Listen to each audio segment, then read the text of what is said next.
ముంగిట్లో cyber ముప్పు ఈ ఏడాది చివరికల్లా 20,000 కోట్లు కొల్లగొట్టే అవకాశం ఉందట. సో మీ అకౌంట్లు, మీ బ్యాంక్ అకౌంట్లు జాగ్రత్త.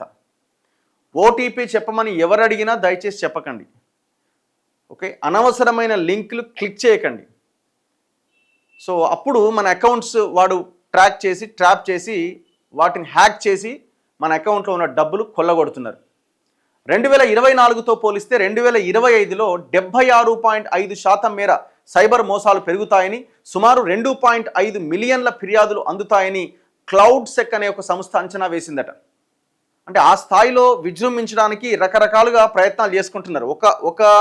ఇప్పుడు మొన్నటిదాకా డిజిటల్ అరెస్ట్ అని ఉండే, అంటే మీరు కేసుల్లో ఇరుక్కున్నారు, మీ అకౌంట్ ఫ్రీజ్ అయింది, మొత్తం మీరు ఐటీ వాళ్ళని ఫోన్ చేస్తున్నాం, సిబిఐ వాళ్ళని ఫోన్ చేస్తున్నాం అని అవతల వాడు వీడియో కాల్ చేసి ఒక కోర్టు సెటప్ తయారు చేసి వీళ్ళని మొత్తం నమ్మించి ఆగమాగం చేసి వాళ్ళ దగ్గర అకౌంట్లో ఉన్న డబ్బులన్నీ లాగేస్తున్నారు. అది మొన్నటిదాకా నడిచింది, దాని మీద అవేర్నెస్ వచ్చింది. కొంత డిజిటల్ అరెస్ట్ దాంట్లో డబ్బులు పోగొట్టుకున్న వాళ్ళ సంఖ్య తగ్గుతున్నది. ఇది వర్కౌట్ అవుతలేదని చెప్పి మార్గం మళ్ళీ మార్చారు, ఇంకొక దారిలో వస్తున్నారు. సో అందుకే మన అకౌంట్స్ జాగ్రత్తగా ఉండాలి. మనం అట్లీస్ట్ మన అకౌంట్లో డబ్బులు ఉన్నాయా లేదని ఎప్పటికప్పుడు చెక్ చేసుకోవాలి. ఒకవేళ కనుక ఏదైనా జరగరానిది జరిగితే, మన అకౌంట్లో డబ్బులు ఏదైనా మన మిస్టేక్ వల్ల ఓటీపీ చెప్పడం వలన ఇంకో దాని వలన పోతే వెంటనే సైబర్ క్రైమ్ కంప్లైంట్ చేయాలి. ఆ గోల్డెన్ అవర్లో మీరు ఎప్పుడైతే కంప్లైంట్ చేస్తారో అది అవతల వాడి అకౌంట్ ఫ్రీజ్ చేయడానికి అవకాశం ఉంటుంది. ఇగో సైబర్ నేరాల విస్తృతిపై క్లౌడ్సెక్ అనే సంస్థ అంచనా వేస్తుందట. జాగ్రత్తగా ఉండకపోతే మోసపోయేందుకు ఆస్కారం. ఏ తరహా మోసాలు జరిగే అవకాశం ఉందట? గత ఏడాది మాదిరిగానే వాట్సాప్, ఇన్స్టాగ్రామ్, ఫేస్బుక్ తదితర ఫిషింగ్ మెయిల్స్ను పంపి బురిడి కొట్టించే మోసాలు ఈసారి కూడా అధికంగా జరగబోతున్నాయి. అందుకే అవసరం లేని చెత్త లింకులు ప్రతిదాన్ని ఓపెన్ చేసుకుంటూ వెళ్ళామనుకోండి, ఫేస్బుక్లో కానీ ఇన్స్టాలో కానీ వాట్సాప్లో మీకు ఒకవేళ మెసేజ్ రూపంలో వచ్చినాయి కానీ, ఊరికే అంటాడు వాడు, మీకు ముద్రా లోన్ 9,50,000 రూపాయలు మీకు అయిపోయింది, మీరు వెళ్ళి డ్రా చేసుకోవడమైనా ఒక మెసేజ్ వస్తుంది, దాని కింద లింక్ వస్తుంది, అది క్లిక్ చేసినామా అయిపోయింది మన పని. వాడు ఏదో ఒక ఆకర్షణీయమైన దాంతో అట్రాక్ట్ చేసే ప్రయత్నం చేస్తూ ఉంటాడు.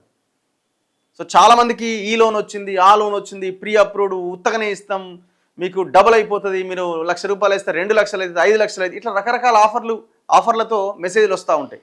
వాటి జోలికి వెళ్ళొద్దు. ఇన్వెస్ట్మెంట్ స్కామ్ యాప్స్ అట.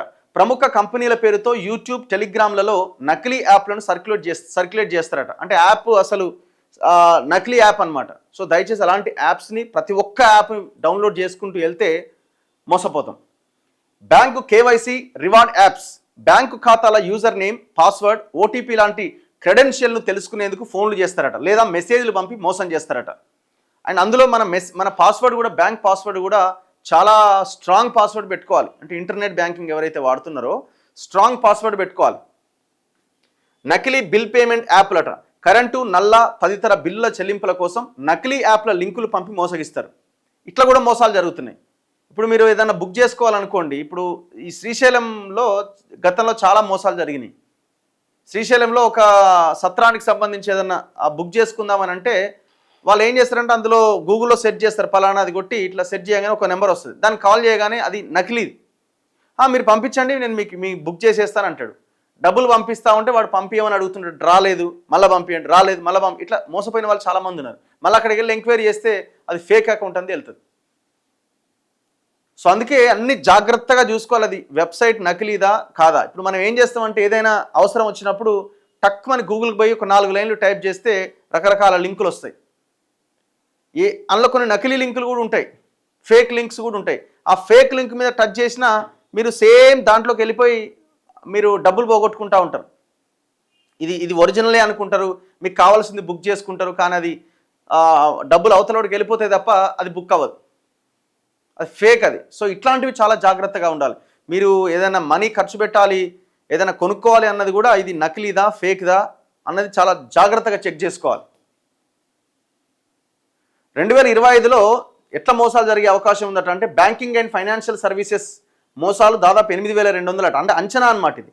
రీటైల్ అండ్ ఈ-కామర్స్లో 5,800 మోసాలు జరిగే అవకాశం ఉందట. ప్రభుత్వ సర్వీసులు 3,400. ఇట్లా దాదాపు 20,000 కోట్లు కొల్లగొట్టే అవకాశం ఉందట ఈ సంవత్సరం. అందుకే చాలా జాగ్రత్త మీ అకౌంట్స్. ఏమాత్రం తేడా వచ్చినా మనం మునిగిపోతాం. ప్రముఖ సంస్థ పేరు చెప్పి షేర్ మార్కెట్లో పెట్టుబడులతో భారీ లాభాలు వచ్చేలా సలహాలు ఇస్తామంటూ ఆశ పెడుతున్నారా? బ్యాంకు మేనేజర్ అంటూ ఫోన్ చేసి లావాదేవీల సమాచారం అడుగుతున్నారా? అయితే అలాంటి అపరిచితుల మాటలు నమ్మొద్దు. నమ్మితే వారు కోట్లు కొల్లగొట్టేస్తారు. అలాంటి సమయాల్లో 1కి 2 సార్లు ఆలోచించి నిర్ణయం తీసుకోండి. ఈ ఏడాది చివరికల్లా భారతదేశంలో బాధితుల నుంచి సైబర్ నేరస్తులు 20,000 కోట్ల మేరకు కొల్లగొడతారని క్లౌడ్ సెక్ అనే ఒక సంస్థ అంచనా వేసింది. గత ఏడాది సైబర్ నేరాలు ఎక్కువగా నమోదైంది తెలంగాణలోనే కావడంతో ఆశకు పోయి అసలుకే ఎసరు తెచ్చుకోవద్దని నిపుణులు హెచ్చరిస్తున్నారు. 2024లో మొదటి 9 నెలల్లోనే భారతదేశంలో 11,333 కోట్ల మేర సొమ్మును సైబర్ నేరస్తులు కొల్లగొట్టిరట. అందులో మన తెలంగాణ టాప్లో ఉండడం అన్నది దారుణం. మనం అంతా చదువుకున్న వాళ్ళమే, చదువుకున్న వాళ్ళే ఎక్కువ మోసపోతారు.